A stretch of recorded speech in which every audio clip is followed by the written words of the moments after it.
3 monkeys இருக்க இந்த ஃபோட்டோவ நீங்க நெறைய இடத்துல பார்த்துருப்பீங்க. இந்தியால இப்ப அந்த 3 மங்கீஸ் யாருன்னு நான் சொல்லட்டுமா? நம்பர் 1 இந்தியாவோட மிகப்பெரிய மங்கி ராகுல் காந்தி தான். அவர் வந்து இப்போ ரீசென்ட்டா ஒரு ஸ்டேஜ்ல வந்து பேசியிருந்தாரு. பாத்தங்க. பாத்தங்க. இப்போ ரீசென்ட்டா ஒரு ஸ்டேஜ்ல வந்து பேசியிருந்தாரு ராகுல் காந்தி. என்ன சொன்னாரு அப்டின்னா, நம்ம பிரைம் மினிஸ்டர பத்தி அவ்ளோ கொச்சப்படுத்துற மாரி பேசியிருந்தாரு. அது வந்து ஒரு இந்தியன் சிட்டிசனா, ஒரு எதிர்க்கட்சி தலைவரா வந்துட்டு அவர் பேசினது வந்து கண்டிப்பா அக்செப்ட் பண்ணக்கூடிய விஷயமே இல்ல. அது குட்டா? பேடா? பேட். அது ரொம்ப பேட். அதனால இனிமேல் அப்படி தயவு செஞ்சு பேசாதீங்க. அவர் என்ன பேசினாருங்கிறது நீங்களே போய் யூடியூப்ல பார்த்தீங்கன்னா தெரியும். இரு தங்கம். அது செடி தங்கம். இரு ஒரு நிமிஷம். செகண்ட் மங்கி யார் தெரியுமா? இப்ப தமிழ்நாட்டோட பிஜேபி பிரசிடென்ட்டா இருக்க நயினார் நாகேந்திரன் தான். அவர் என்ன பேசியிருக்காருன்னா, நம்ம சீஃப் மினிஸ்டரை பத்தி ரொம்ப கொச்சப்படுத்துற மாதிரி அவங்க அம்மாவை பத்தி பேசியிருக்காரு. இதுக்கு தானே ஒரு 10 நாள் முன்னாடி ஒருத்தர் கேஸ் வாங்கிட்டு உள்ள போயிட்டு வந்தாரு. இரு தங்கம். இரு அது செடி தங்கம், ஆரஞ்சு கலர். தர்மடி வாங்கிட்டு இங்கிருந்து தர்மபுரி வரைக்கும் போயிட்டு வந்தாரு. அப்பயும் புத்தி இல்லாம வேற ஒண்ணு பத்தி பேசுறாரு. இவரு அவங்க அம்மா பத்தி பேசுறாரு. நானே பிஜேபி சப்போர்ட்டர் தான். எனக்கே ரொம்ப கோவம் வருது. இப்படி எல்லாம் தயவு செஞ்சு இனிமேல் பண்ணாதீங்க.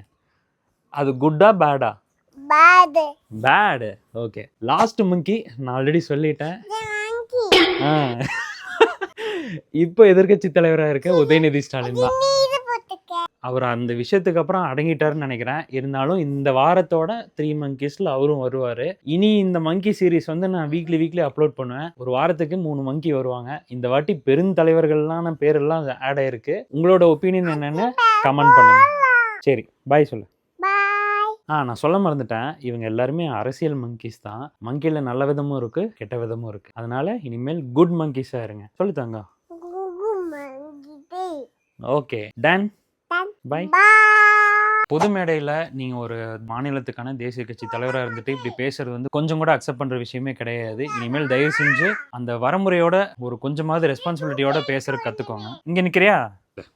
இதில் இருக்கிறதுலே ரொம்ப மோசம் வந்துட்டு ராகுல் காந்தி தான். இப்போ இருக்க சிட்டிங் பிரைம் மினிஸ்டர் வந்துட்டு இவ்வளோ மோசமான விமர்சனம் அவர் பண்ணியிருக்கவே கூடாது. இதை விட ரொம்ப மோசமான விஷயம் என்னன்னு நீங்கள் பார்த்தீங்கன்னா, காங்கிரஸோட ஃப்ளாக் ஹாய்ஸ்டிங்கில் அவங்க வந்து வந்தே மாதரம் தான் ஃபர்ஸ்ட் போடணும்னு சொல்லி இந்தியன் கான்ஸ்டியூஷன், இந்தியன் கவர்மெண்ட்டே வந்து முடிவெடுத்ததுக்கு அப்புறமும் கூட வந்தே மாதரம் வந்து ஃபுல்லாகவே பாட அவங்க விடல. அந்த வீடியோவும் நீங்கள் நிறைய இன்ஸ்டாகிராம்லையும் யூடியூப்லையும் பார்த்துருப்பீங்க. தயவு செஞ்சு காங்கிரஸ் சப்போர்ட்டர்ஸ் இது என்னன்னு மட்டும் எனக்கு எக்ஸ்பிளைன் பண்ணுங்கள். சத்தியமாக எனக்கு இது புரியல.